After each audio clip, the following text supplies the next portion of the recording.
Hello there, Internet version 2 here with Let's Read Danganronpa Zero. I'm sorry, I just say it like that because it's still just the idea that one of my LP series is reading a PDF is still weird and confusing to me. Did not predict that this would be a thing that I'd be doing when I first started doing. Beside the point. Everything's beside the point except for what we're about to read about Red Eyes Black Dragon. Where we last left off, Matsuda-kun was standing over someone, the person who survived the thing, and then back where Ryuko was, she was being attacked by, I forget his name now, the bodyguard guy, him, and then what's her name, Mukuro, and Naegi shows up, and then I'm assuming the bodyguard died. Well, the other bodyguard, because one of them already died. What? Whatever. Red Eyes, Black Dragon. Oh, something's highlighted there. Whoops. Red eyes. The whites of the eyes seemed almost painted red. The eyes turned towards their companion, Matsuda Yasuke. Oh, sorry. Wait, sorry. Grammar there's a bit confusing. The eyes turned towards their companion, Matsuda Yasuke muttered a question. How long have you been conscious? Why did she keep getting highlighted? Is my cable leaning on something? I don't know.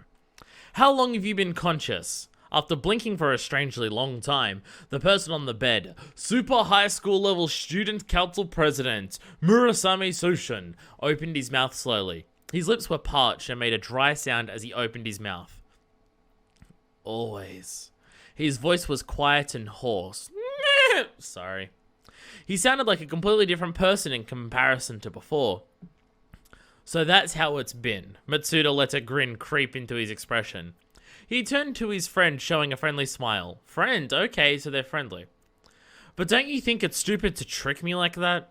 However, Murasama did not make a sound. His eyes showed no emotion as he stared at Matsuda. Matsuda continued in his joking tone to help calm the tense atmosphere. It must have taken a lot of acting on your part. Your actual psychological symptoms and echoes of such have almost completely disappeared. Yet you were easily able to cease being a normal person. We wouldn't have been in this situation had I not seen through your act. Why did you come? But his reply almost came with a violent attitude. As if giving up, Matsuda's expression returned a more sober look. You said that earlier. You asked those ancient artifacts from the steering committee that. I want you to find out whether you really woke up or not. I'm confused. In response, Murasame only looked away, redirecting his attention to the ceiling and blinking without meaning. To be honest, even I'm having my doubts. Matsuda licked his dry lips before continuing. What if I told those people that you're awake?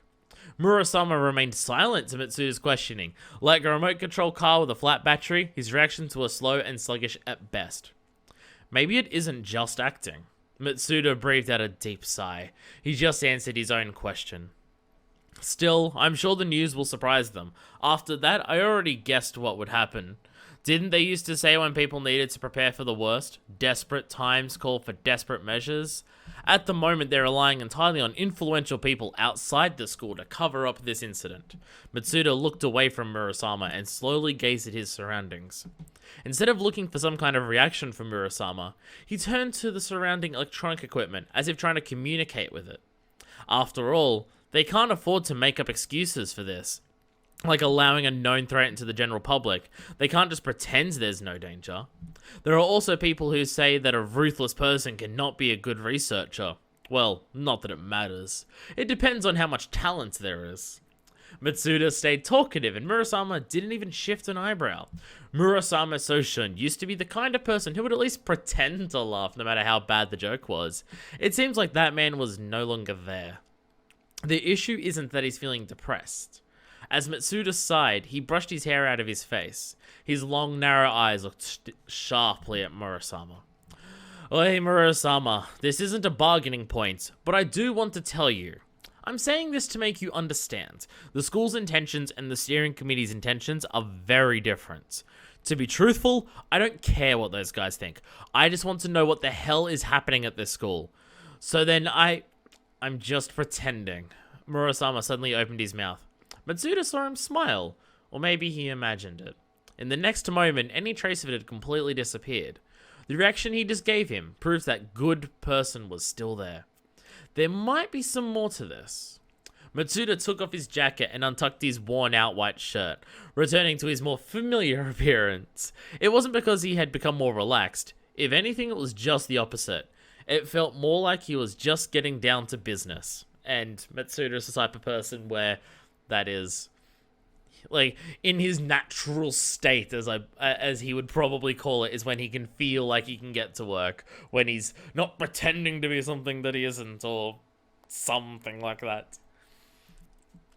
I get it. I don't think you'll be able to escape just by using this act. Even though you're in this state, you're still worried about this school, and you're willing to fight for it. That's why you're using this act, so you can escape from the eyes of the steering committee. Matsuda sat down on the bed and leaned in to say something. If I were you, I'd be trying to get used to this kind of power. I'll protect you if I have to. Once I give my false report to those guys, you might even be able to fight along with them, since it's not always that bad to fight alongside the bad guys. Matsuda once again asked how Murasame's condition was, only to see Murasame would not reply or react. No matter what the force behind it is, I still don't know very much about the incident. That's why I need you to survive and explain it to me. But Murasame lowered his eyelids slightly. At the very least, from what Matsuda could gather, his slight movement meant refusal. Matsuda thought this would be the case, but he had a more pressing question. Though he particularly didn't want to hear the answer which may be given, because it was something he had been told before. The culprit is Kamakura Izuru, correct? That was his question. I heard about it from the staff members. The name of the person who survived the incident and then went missing afterwards is called Kamakura Izuru. But does that person really exist? After a short silence, Murasame finally opened his mouth. Kamakura Izuru killed the student council. His voice was hoarse and unused, but he conveyed his message. So then, Kamakura Izuru is real. Matsuda listened for confirmation. However, Murasame didn't reply. His mouth remained opened, stiff and unmoving. Oi, Murasama, Matsuda called out, urging him on. The boy's mouth finally moved again. Whatever. He finished saying only that. Matsuda sensed something from his word. So then, that doesn't matter. There was no sense of crisis in the Hope's Peak Academy Murasama held onto. So then it isn't a known fact whether Kamakura Izuru is the culprit behind the incident or not. Matsuda's thoughts went along the lines of, that must be it. There was one more thing Matsuda needed to hear above all else, he had realized. He breathed in heavily, and before giving himself a chance to hesitate, he asked his question. What about Enoshima Junko? What connection does she have to the incident? Murasame closed his eyes. It was a blink that seemed to last forever. The next moment he opened his eyes again, his face was unfamiliar. Tears were threatening to spill from his open eyes. He made a gritting sound with his teeth bared. His crazed expression turned into one of pure exhaustion. Then Matsuda realized. The person named Murasame Soshun was no longer there. The man they called Super High School Level Student Council President was completely gone. The boy who was familiar to him had met his ends. I know, a shitload of people died around Murasama, but just even the mention of Junko sends him like this. Holy shit. That thing opened its mouth painfully wide. He began to spit out words that don't even sound like words. I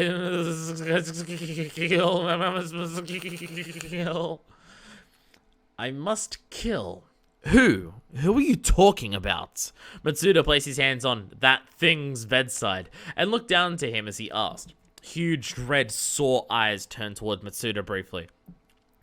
Enoshima Junko.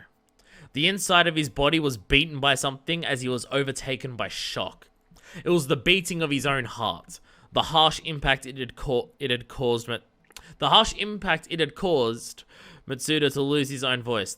No, that's weird grammar. Suddenly, that thing screamed out, "Ah!"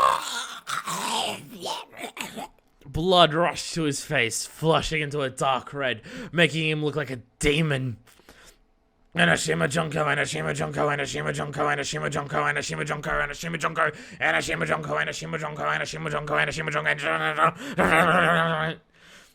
That thing continued to scream horribly, sounding like a broken record. Kill, kill, kill, kill, kill, kill, kill, kill, kill, kill, kill, kill, kill, kill, kill, kill, kill.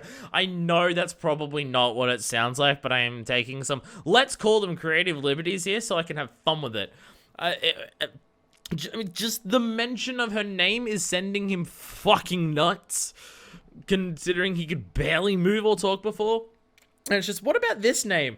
And fucking your mother sucks cocks in hell levels of just this. So, yeah, I'm gonna have fun with it. Fuck it, why not? As that thing screamed with his entire body, Matsuda began to feel a little cold. It wasn't that he was composed. That feeling was lost. It was as if his body temperature itself had dropped. He already understood everything. He already understood everything about the worst, largest incident in Hope's Peak Academy's history. Murasame Soshun's true enemy, and Hope's Peak Academy's true enemy was, most likely, Enoshima Junko. That was his conclusion. He had already guessed it as the worst case scenario. Matsuda had no choice but to establish his despair-inducing resolve. So then, I'm out of options. I passed the point of no return a long time ago. Something around his lower abdomen began to bubble and boil. Still hot, his whole body became energetic. Matsuda turned to Murasame. Hey, I said earlier that I'd protect you if I had to, didn't I? Okay, so this is happening. He spoke in a calm tone of voice. But there's also someone else I have to protect at all costs. They're hopeless if I don't protect them. So I've decided I'll sacrifice anything to protect them. As the words left his mouth, they were swallowed by screams. Even so, Matsuda continued to talk. I'm awful. I don't particularly want to think about that. If I forget the person I care for, and if they died, that thought is unbearable. So I'll protect them. No matter what happens, I'll protect them. As Matsuda spoke softly, he placed both his hands around that thing's neck. Kill, kill, kill, kill, kill, kill, kill, kill, kill, kill, kill, kill. Even so, that thing continued to shout out. He didn't seem to understand what was happening. If there's a grudge against me for this, then there's a grudge against me. Matsuda closed his eyes and thought to himself, I don't mean that person. I mean I'll hold a grudge against myself. In the next moment, Matsuda gathered all his power into his hands and squeezed. Finally, the incredibly loud voice, the screams of that thing, had come to a stop. The bed to which he was assigned started to shake with a loud rattling sound. Matsuda was leaning forward, his hair falling in front of his eyes. However, he didn't loosen his grip. Instead, he tightened it. He put all his power into his hands. Quickly, the bed's shaking subsided. The feeling of what his hands were wrapped around disappeared. The feeling of that thing ending. After a while, Matsuda finally opened his eyes again. All the muscles in his body felt exhausted and tense, as if he had become a solid piece of iron. Sweat dripped from his forehead, landing on his long eyelashes. He blankly turned his line of sight towards that thing on top of the bed. The light from those eyes had disappeared. All that was left was a deep darkness. Those eyes held a darkness deeper than the color of darkness itself. I'm assuming next chapter? Yep. Well then. Okay. Okay, Matsuda. Okay, buddy. Yeah. So, Matsuda cares about Junko. I feel that's been pretty well established at this point. That Junko is someone he cares about a lot, like a lot. Oh boy. Yeah. Fun times. Fun times. So, last surviving person of the incident dies. Junko's just sheer horror that she inflicts on people sends people to just shout kill over and over and over again. Yeah. I mean, look, we already knew that Matsuda cared about Junko, I think. Well, there was the idea of, again, as I said, when Junko was laying out her plans to kill the beloved Matsuda-kun, the fact that she refers to Matsuda-kun as beloved implies that Junko wouldn't care about someone if that person didn't care about her back. That's kind of Junko's whole thing. The people that she cares about, she genuinely cares for, and they care for her back, despite the fact that they know that caring for her is going to go poorly, but they can't help themselves. Mukuro dies for it. So, yeah, and Matsuda kills for it. Well, I mean, Mukuro kills too, but she's a soldier, so it's kind of normal for her, where he's just a fucking high schooler kid who's super good at looking at brains and going, yeah, it's fucked. So, yeah, him killing's a kind of a big deal. How does he plan to get away with it is my question. Like, strangling is something that you can work out pretty easily what the cause of death is. And it's just like, steering committee, go in there, like, steering committee go to Matsuda, and it's like, yo, go in there and find out information about the incident for us. And he comes back and it's just like, well, funny thing happened. He choked himself to death. Like, what's the plan here? To kill the rest of the steering committee on the way out? Because I don't see any other way of this going well for Matsuda. I mean, I don't see this going well for Matsuda. Matsuda does not see this going well for Matsuda. He thinks as much, but I guess if you just kill everyone who cares about finding out who caused it, then no one will even be looking for it anymore. And if you kill everyone who knows it, then even better. So, yeah, I'm gonna end it here because I've checked the page numbers and things. We have 2 more chapters before the final chapter, which is over 100 pages long for the final chapter. So I'm going to end it here. And then we're going to do the next chapter as one video, and next chapter after that as one video. And then there's the really long chapter, which I don't know what the plan is for, because it's 100 fucking pages, and my estimate is that's going to take 3 to 4 hours to read. I might just do that as one video, because fuck it, I'm insane, but yeah. So, on the next episode, chapter 5, which it's on my screen what's there, but I haven't read it yet. So even I don't know what's going on in the next episode. So, until then, this is version 2, signing out.